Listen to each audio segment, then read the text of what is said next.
Un saludo para todos. En este episodio vamos a hablar acerca de la psicología humanista. Vamos a revisar su historia, sus fundamentos, algunos conceptos y sus principales autores. Para empezar, debemos mencionar que la psicología humanista surge de forma repentina en medio de diferentes contextos sociales en Europa y Estados Unidos.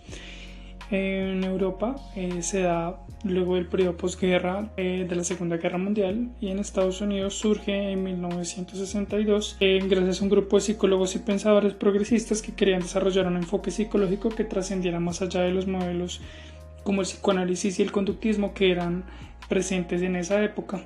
Además, esto se da a través de un fenómeno que responde a unas actitudes políticas y sociales que se daban en ese momento, como el movimiento estudiantil, que se gestaba como revelación a la represión sexual y militar de los años 60, donde todo era visto como un tabú. Además, se encontraban en Estados Unidos, se encontraba invadiendo Vietnam y se venía gestando un pensamiento antiguerra donde se buscaba la paz. Es en este contexto pues que surge un poco el desarrollo de la psicología humanista. Es importante mencionar que sus raíces fenomenológicas y existenciales que dan base a la psicología humanista en Europa no fueron tenidas en cuenta en Estados Unidos por varios factores. Entre eso es que llegó de forma tardía e incomprensible, como el existencialismo para Maslow, razón por la que pues no pudieron a través de estas corrientes que venían de Europa pues abordar los pensamientos fenomenológicos y los pensamientos existencialistas. Lo cierto es que, de acuerdo con lo que menciona Villegas, la psicología humanista se desarrolla en el seno de la sociedad de Norteamérica con base en sus propias tradiciones, crisis y propios referentes ideológicos, con una clara ignorancia de las bases filosóficas de estas metodologías. Algunas de las manifestaciones de la psicología humanista se dan inicialmente en el escrito de Maslow de 1945, donde se da un esbozo general de lo que debería ser la psicología humanista. Seguidamente, en 1955 se da el origen del Journal of Humanistic Psychology, donde se dan intercambios psicológicos epistemológicos entre Maslow y Zwick. Posteriormente se da el lanzamiento de la psicología humanista en 1957 en la ciudad de Detroit, en Estados Unidos. En 1960 se genera una asociación para psicólogos humanistas en apoyo con la Universidad de Brandeis. En 1961 encontramos ya la primera Journal of Humanistic Psychology, y en 1962 pues se da el Manifiesto Humanista a cargo de James Bugental como su primera publicación. La psicología humanista se centra en la persona humana y su experiencia interior, así como en su significado para ella y en la autopresencia que esto le supone. Se enfatiza en las características distintivas especialmente humanas, como la decisión, la creatividad y la autorrealización, el mantenimiento del criterio de significación intrínseca en la selección de problemas a investigar, en contra de un valor inspirado únicamente por el valor de la objetividad. Por último, el compromiso con el valor de la dignidad humana e interés en el desarrollo pleno potencial inherente de cada persona. También se proponen 5 postulados básicos desde la psicología humanista, como que el hombre sobrepasa la suma de sus partes, el hombre lleva a cabo su existencia en un contexto humano, el hombre es consciente, el hombre tiene la capacidad de elección y el hombre es intencional a sus propósitos, sus experiencias valorativas y su creatividad. Pasamos a hablar entonces de los principales autores que representan el movimiento de la psicología humanista en Estados Unidos. Uno de estos autores es Ludwig, quien propone un encuentro interpersonal libre de prejuicios entre el terapeuta y el paciente, ya que la comprensión y descripción del mundo del paciente son un objetivo principal. Propone un punto de partida para comprender la personalidad como la tendencia humana de recibir significados de los sucesos, y por ello es que es capaz de trascender situaciones concretas. Su terapia puntualmente se basa en trastornos psicopáticos que representan una alteración del ser en el mundo.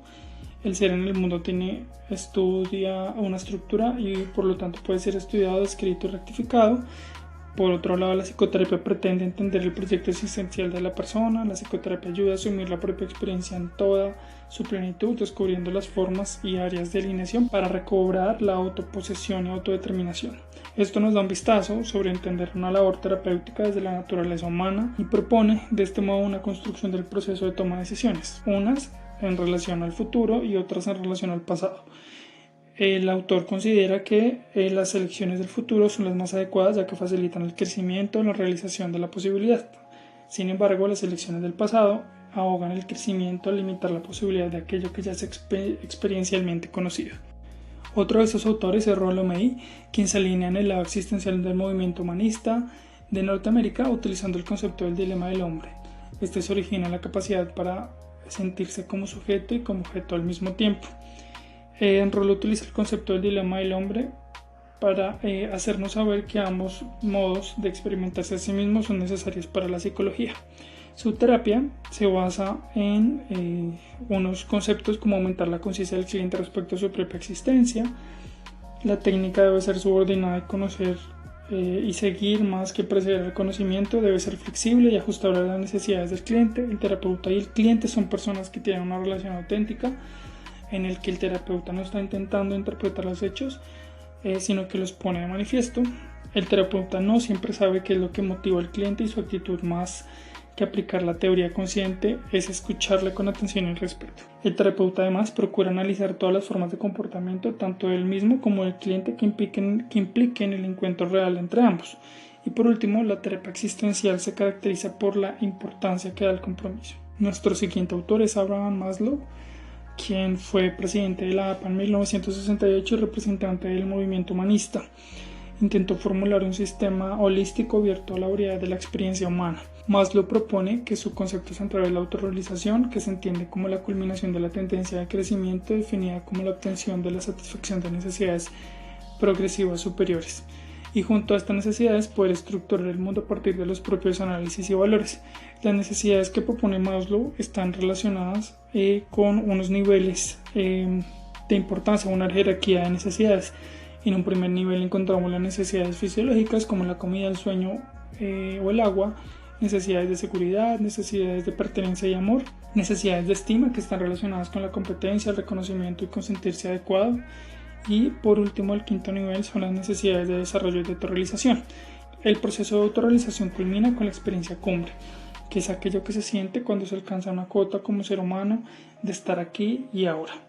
Cuando este proceso de autorrealización se corta, aparecen relaciones desanimadoras, compensatorias o neuróticas y la conducta se orienta en la evitación impidiendo el desarrollo autónomo. Carl Rogers establece que el humano no nace con una tendencia realizadora, sino que se falsea por los sucesos de la crianza. Estos dan como resultado a una persona con pleno conocimiento.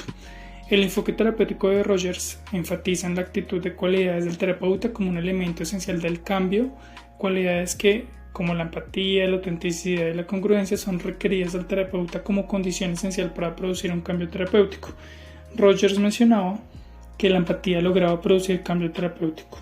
Rogers se interesó en la comprensión y descripción del proceso de cambio cuando éstas se sienten aceptadas y comprometidas tal como son por el terapeuta.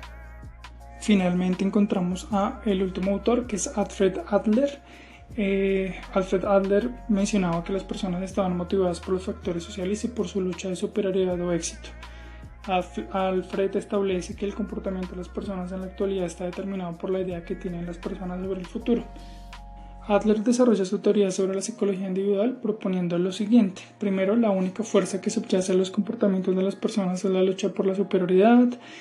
Las percepciones objetivas de las personas moldean su comportamiento y su personalidad. La personalidad forma una unidad y es coherente consigo misma, y el estilo de vida es determinado por la capacidad creativa de las personas. Esto toma sentido en el objetivo que plantea Adler en su teoría, y es que él plantea que el objetivo del individuo es colaborar en comunidad y en progreso, que es el impulso fundamental que lo mantiene activo. Sin embargo, existe un complejo de inferioridad que es creado por la percepción de sentirse pequeños en un mundo hostil.